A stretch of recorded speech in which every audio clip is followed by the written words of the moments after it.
나누겠습니다. 우리는 예수를 따르는 교회입니다. 네, 한 번 더 새해 인사하겠습니다. 새해는 예수님을 따르는 참 제자가 됩시다. 네, 오늘은 2019년 새해 첫 예배입니다. 새해 예배를 통하여 하나님의 놀라운 은혜를 누리실 수 있기를 바랍니다. 예배 가운데 하나님의 임재를 경험하고 또 우리를 향하신 주님의 놀라운 은혜를 체험할 수 있기를 바랍니다.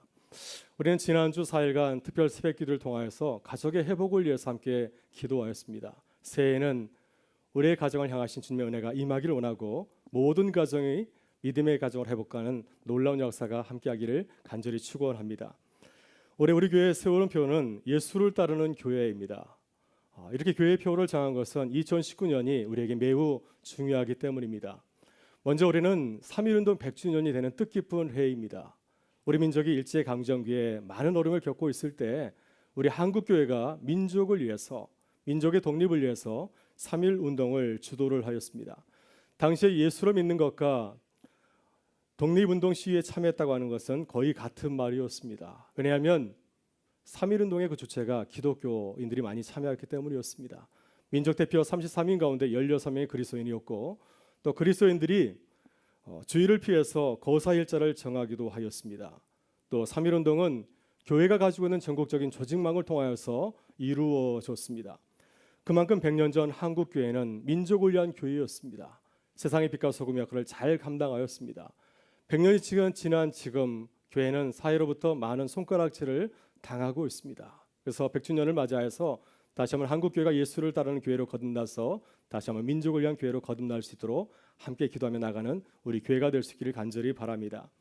다음으로 올해 우리 교회에서 은평 사명자학교 13기 가정이 열리게 됩니다. 2월부터 6월까지 이제 열리게 16주 동안 이루어지게 되는데요. 은평 사명자학교는 지역교회, 양강 감리교회, 또 역전 성결교회, 그리고 우리 교회 구파발교회가 지역 선교를 위해서 시작한 아주 중요한 그러한 모임이었습니다.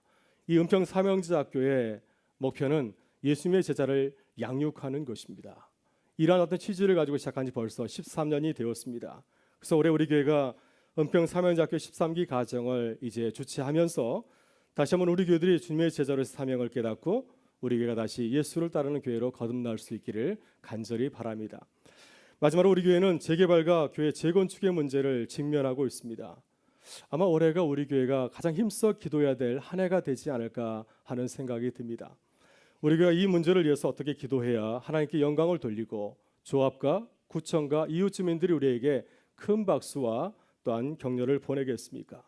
그것은 우리가 예수님을 따르는 교회로 거듭나는 것입니다. 우리 교회가 한 마음이 되어서 뜨겁게 기도하고 우리 자신을 낮추고 하나님 말씀대로 걸어가게 될 때 이 어려운 문제를 믿음으로 잘 해결하고 하나님께 영광 돌리는 귀한 교회로 서게 되리라 믿습니다.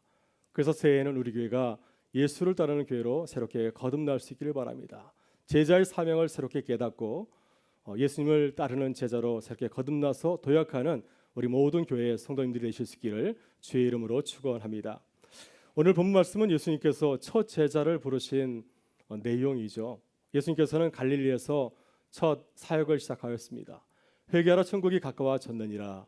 이것이 예수님께서 처음 선포하신 하나님 나라의 그 복음의 내용이었습니다.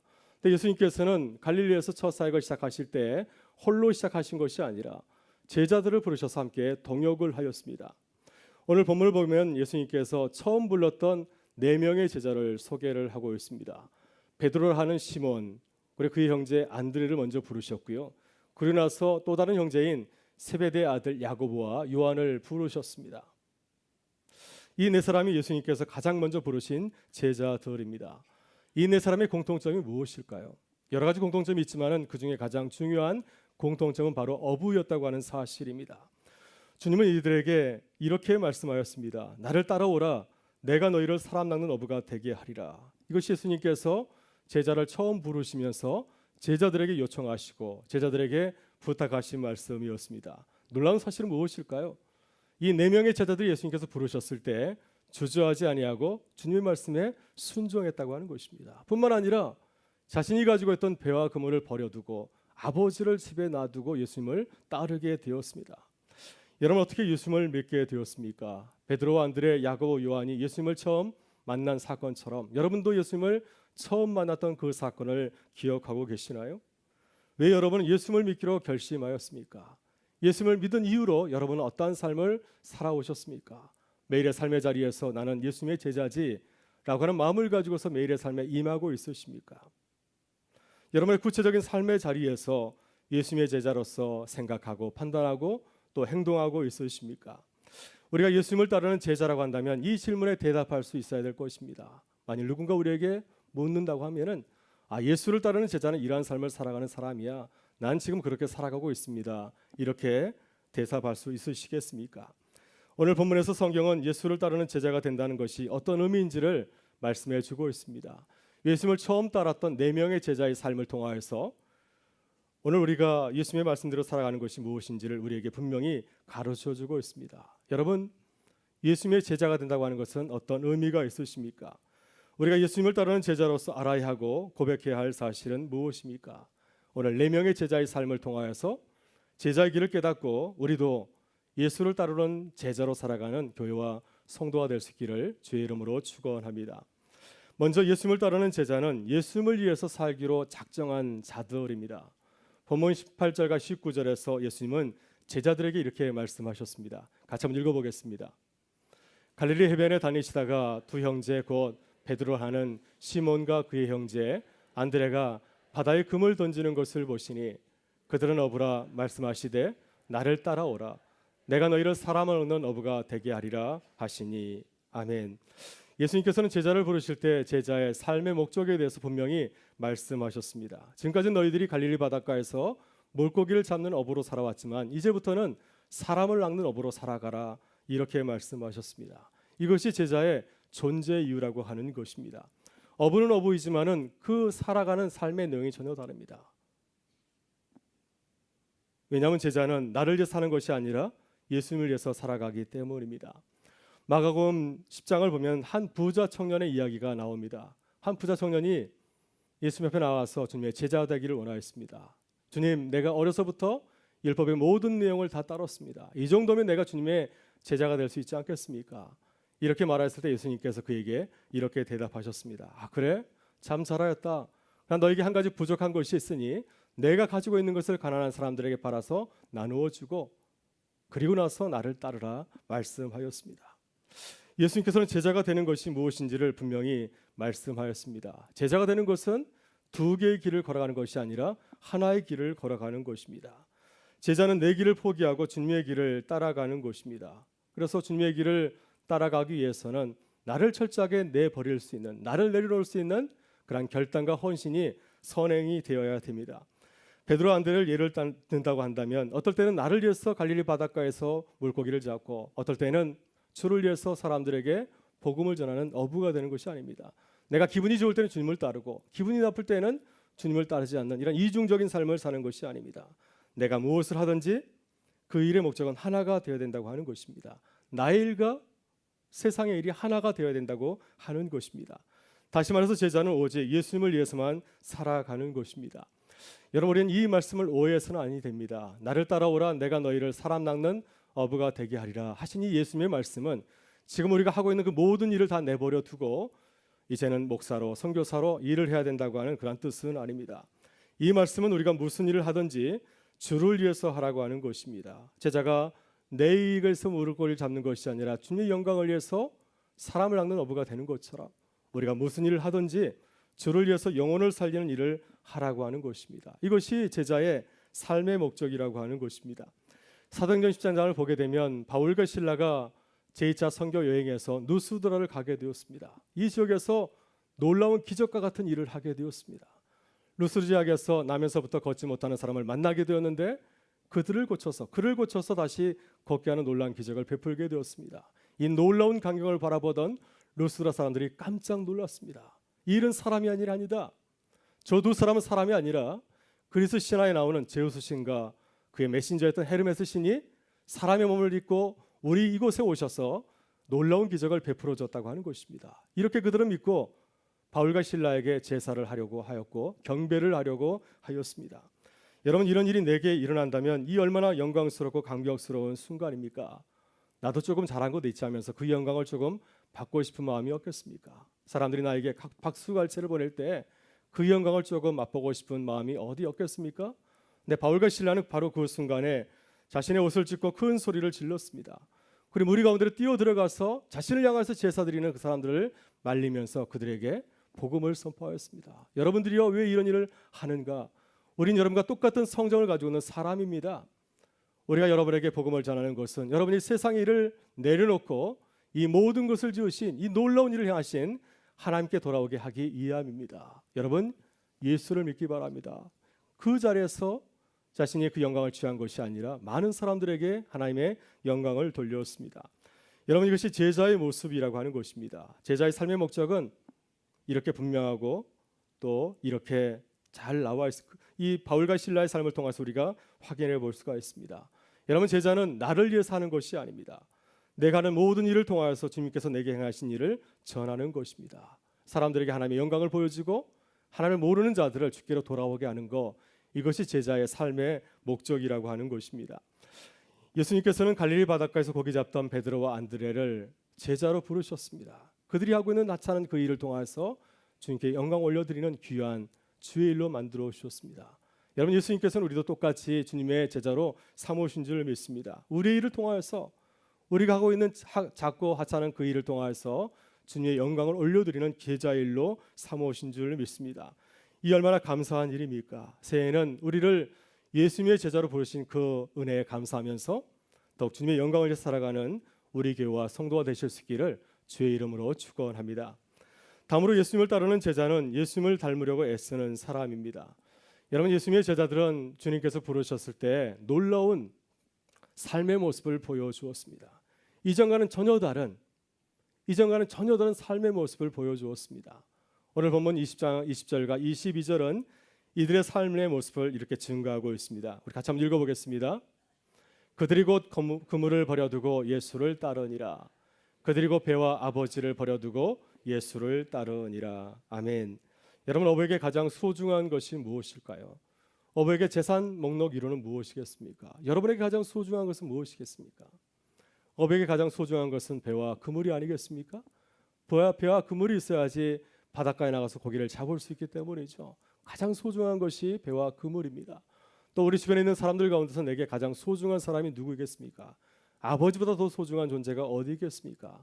오늘 본문을 보게 되면 이 예수님의 제자들은 주님께서 부르셨을 때 배와 그물과 아버지를 버려두고 따라가게 되었습니다. 여러분, 20세기 최고의 복음주의자이고 또한 신학자였던 존 스토트는 그의 책 제자 돌아가는 책에서 예수님의 제자들을 보면서 제자들의 삶의 모습을 크게 두 가지로 요약해서 우리에게 증거하고 있습니다. 제자들의 삶의 모습은 두 가지로 요약해 볼 수 있다고 하는 것입니다.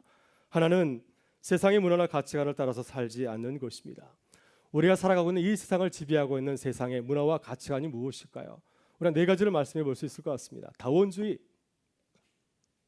물질주의, 또 윤리적인 상대주의, 그리고 나르시시즘이라 할 수 있습니다. 여러분, 세상은 하나님의 절대성을 인정하지 않습니다. 예수 그리스도로만 구원을 얻을 수 있다 생각하지 않습니다. 많은 길을 통해서 우리가 구원에 이를 수 있다 이렇게 주장하고 있습니다.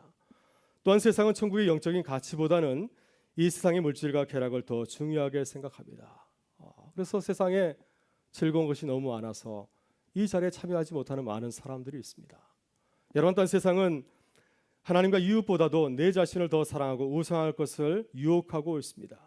제자는 무엇입니까? 제자는 이러한 세상적인 문화로부터 나를 거룩하게 구별하는 것입니다. 나의 삶의 자리에서 예수님을 나의 주인으로 인정하고 예수님께서 말씀하신 그 말씀을 따라 살아가는 것이라 할 수 있습니다. 이것이 예수를 따라가는 제자의 구별된 삶의 모습이라고 하는 것입니다. 제자의 또 다른 삶의 방식은 무엇일까요? 예수님의 제자가 보여주는 삶의 또 다른 모습은 무엇이겠습니까? 바로 그것은 주님의 삶을 본받고 닮아가는 것입니다. 예수님께서 우리를 위해서 행하신 그 모든 삶의 모습을 본받고 따라가는 것입니다. 예수님께서 우리에게 보여주신 겸손의 모습, 섬김의 모습, 사랑의 모습, 또 우리를 위해서 참고 인내하셨던 그 오래 참음의 모습 우리가 본받고 닮아가는 것입니다. 또 주님께서 평생을 통해서 전하였던 그 복음 전하는 그 사역의 발걸음을 우리도 닮아가는 것입니다. 이것이 제자의 구별된 삶의 모습이라고 하는 것입니다. 여러분, 저는 최근에 한 동물 행동학자가 쓴 책을 보게 되었습니다. 남극에서 펭귄을 연구하는 이원영 박사가 쓴 물속을 나는 새라는 책입니다. 이 책을 보면 펭귄에 대해서 우리가 알지 못하는 많은 지식과 정보가 담겨 있습니다. 혹시 펭귄에 대해서 관심 있는 분 한번 보시기를 바랍니다. 여러분, 펭귄이 왜 남극에만 사는지 아십니까? 펭귄은 얼마나 오랫동안 또 얼마나 깊숙이 잠수할 수 있는지 아십니까? 펭귄은 어떻게 결혼하고 새끼를 키우는지 여러분 아세요? 펭귄은 어떻게 가족들과 대화를 하는지 참 신기했습니다. 펭귄은 가족들끼리 하는 특별한 이 대화 신호가 있다고 하는 것입니다. 여러분, 남극의 펭귄 떼를 보게 되면 수많은 떼들이 있지 않습니까? 수천 수만 마리가 있는데 그 중에서 어떻게 내 짝을 찾으며 내 새끼에게 먹이를 줄 수 있겠습니까? 가족들만이 통하는 그러한 신비한 그러한 방법이 있다고 하는 것입니다. 그래서 이 책을 보게 되면은 어떻게 이런 사실을 알았는지 놀라울 정도입니다. 서울대학교 극지연구소 연구원으로 일하는 이원영 박사는 이 펭귄에 대해서 알기 위해서 아예 거주지를 바꾸었습니다. 남극에서 살면서 날마다 이 펭귄을 관찰하고 연구하고 있습니다. 하루 종일 펭귄과 대화를 하고 있습니다. 펭귄이 먹는 음식도 함께 나누고 있고요. 펭귄이 싸는 똥도 맛보고 그것을 연구하고 있다고 하였습니다. 한마디로 이 이원영 박사는 펭귄에 미친 사람이었습니다. 이 책을 재미있게 읽으면서 한편으로 도전이 되었습니다. 와, 이 사람은 펭귄에 대해서 미쳐서 이렇게 잘 알고 있는데, 많은 것을 알기 위해서 애쓰고 있는데, 나는 예수를 따르는 목사로서 얼마나 예수님을 알기 위해서 노력하고 있는가, 부끄러운 마음이 들었습니다. 여러분, 우리는 어떤 사람입니까? 우리는 예수를 따르는 제자이죠. 우리는 예수님을 알기 위해서 얼마나 많은 투자를 하고 있습니까? 예수님에 대해서 얼마나 알고 계십니까? 얼마나 많은 관심을 가지고서 주님을 알아보려고 애쓰고 있으십니까? 얼마나 매일의 일상 가운데서 주님의 그 말씀을 읽고 그것을 묵상하고 있습니까? 예수님의 제자로 살려고 얼마나 고민하고 기도하고 있으십니까? 여러분, 우리는 예수님을 알아가려고 애쓰는 자들이 되어야 됩니다. 그래야 예수님의 제자라 할 수 있지 않겠습니까? 그래야 우리의 삶이 예수님을 닮아서 아름답게 변해갈 수 있지 않겠습니까? 여러분, 새해는 예수님을 따르는 제자로 주님을 알아가는 제자의 발걸음이 되실 수 있기를 바랍니다. 그래서 주님을 더 많이 알아가길 원하고요. 그리고 우리의 삶의 자리가 예수님을 알아감을 통하여서 아름답게 변화되는 은혜의 역사가 일어날 수 있기를 주의 이름으로 축원합니다. 마지막으로 예수님을 따르는 제자는 예수님의 말씀대로 살아가는 사람입니다. 예수님의 처음 제자들은 예수님께서 부르셨을 때 예수님의 말씀에 놀랍게 반응하였습니다. 20절과 22절을 보게 되면 예수님의 제자들이 주의 말씀을 들었을 때 어떻게 반응했는지를 상징적으로 우리에게 잘 말씀해 주고 있습니다. 우리 다시 한번 읽어보겠습니다. 그들이 곧 그물을 버려두고 예수를 따르니라. 그들이 곧 배와 아버지를 버려두고 예수를 따르니라. 아멘. 이 두 구절 가운데서 그들이 예수님의 말씀을 어떻게 따랐는지를 보여주는 한 단어를 택한다면 어떤 단어이겠습니까? 바로 그것은 곧이라고 하는 부사입니다. 영어로 soon, instantly, soon, 곧이란 단어입니다. 이 단어는 이 예수님의 제자들이 예수님의 말씀에 어떻게 반응했는지를 아주 잘 보여주고 있습니다. 주저하지 아니하고 주의 말씀을 들었을 때 그대로 순종하였다고 하는 것입니다. 누가복음 5장을 보면 베드로가 예수님의 부르심에 반응하는 장면이 나옵니다. 그때 베드로는 무엇을 하고 있었습니까? 밤새 갈릴리 바닷가에서 고기를 잡았지만 한 마리도 잡지를 못하였습니다. 실망한 마음을 가지고서 그물을 깃고 있는데 예수님께서 사오셔서 깊은 데로 가서 그물을 던지라 말씀하였습니다. 그때 베드로는 귀찮았지만 주님이 말씀하시니 그 말씀에 순종하였습니다. 그러나 베드로는 그의 마음속까지 순종한 것은 아니었습니다. 주께서 말씀하시니까 그냥 건성으로 반응한 것이었습니다. 그러나 주의 말씀에 순종하여서 그물을 던질 때 배가 잠길 정도로 만선의 기쁨을 누리게 되었습니다. 그때 베드로가 보인 반응이 무엇이었습니까? 예수님의 발 앞에 엎드려서 나는 죄인이로소이다 나를 떠나소서. 그제서야 하나님의 말씀이 얼마나 놀라운 능력이 갖고 있는지를 깨닫게 되었습니다. 그래서 예수님의 말씀을 온전히 믿고 따르는 제자로 거듭나게 되었습니다. 이런 베드로는 우리에게 제자의 모습을 보여주고 있습니다. 제자는 어떤 사람입니까? 제자는 예수님의 말씀에 절대 권위를 인정하고 따라가는 사람입니다. 내 생각과 다르다 할지라도 주께서 말씀하시면 그 말씀의 권위 앞에 굴복하고 복종하는 것이죠. 왜냐하면 예수님의 말씀은 나의 생각을 뛰어넘는 놀라운 능력과 지혜의 말씀이기 때문입니다. 그렇기 때문에 주의 말씀을 들었을 때 내 생각을 내려놓고 그 말씀 앞에 엎드려 복종하는 것입니다. 여러분, 새해에는 모든 상황 가운데서 예수의 말씀을 생각하실 수 있기를 바랍니다. 예수님이라면 어떻게 하실까? 예수님이라면 이 상황에서 어떻게 행동하실까? 예수님의 말씀대로 순종해 보실 수 있기를 바랍니다. 그래서 베드로와 같이 주님의 말씀의 그 놀라운 능력을 경험하실 수 있기를 바라고요. 그래서 주님의 말씀을 인정하며 살아가며 놀라운 복을 누리는 우리 모든 교우들의 삶이 될 수 있기를 주의 이름으로 축원합니다. 마지막으로 이야기 하나 하고 말씀을 마치고자 합니다. 아주 옛날에 고집센 사람과 똑똑한 사람이 있었습니다. 근데 두 사람이 다투게 되었습니다. 이 두 사람이 싸운 이유가 있었습니다. 고집센 사람은 4, 7은 27, 4 곱하기 7은 27이라 하였고, 똑똑한 사람은 4, 7에 28, 4 곱하기 7은 28이라고 하였습니다. 똑똑한 사람이 너무나 답답해서 야, 우리 고을오님에게 가서 11을 가리자 하였습니다. 두 사람이 이제 고을오님에게 가서 11을 가려줄 것을 부탁하였습니다. 고을오님은 아주 한심스럽다는 표정으로 두 사람을 쳐다본 후에 고집센 사람에게 이렇게 물었습니다. 내가 4, 7은 27이라 하였냐? 네, 제가 그렇게 말하였습니다. 당연한 것을 당연하게 말했는데 이 친구가 자꾸 28이라고 우깁니다.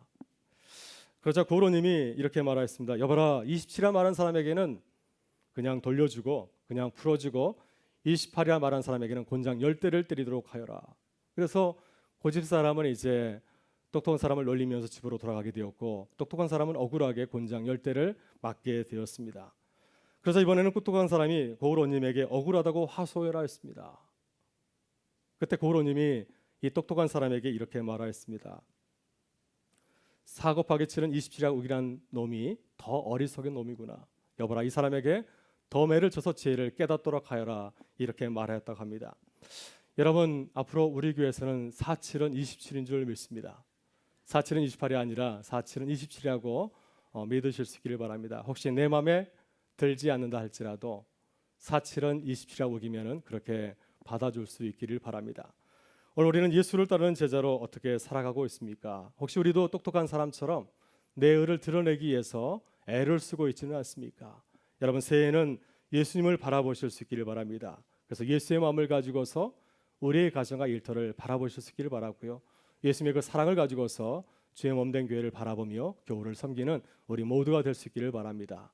그래서 나는 죽고 예수님은 살고, 나는 죽고 하나님의 영광이 드러내는 우리 교회와 성도들의 삶이 될 수 있기를 주의 이름으로 축원합니다. 우리 다 같이 일어나셔서 함께 찬양하며 나아가겠습니다.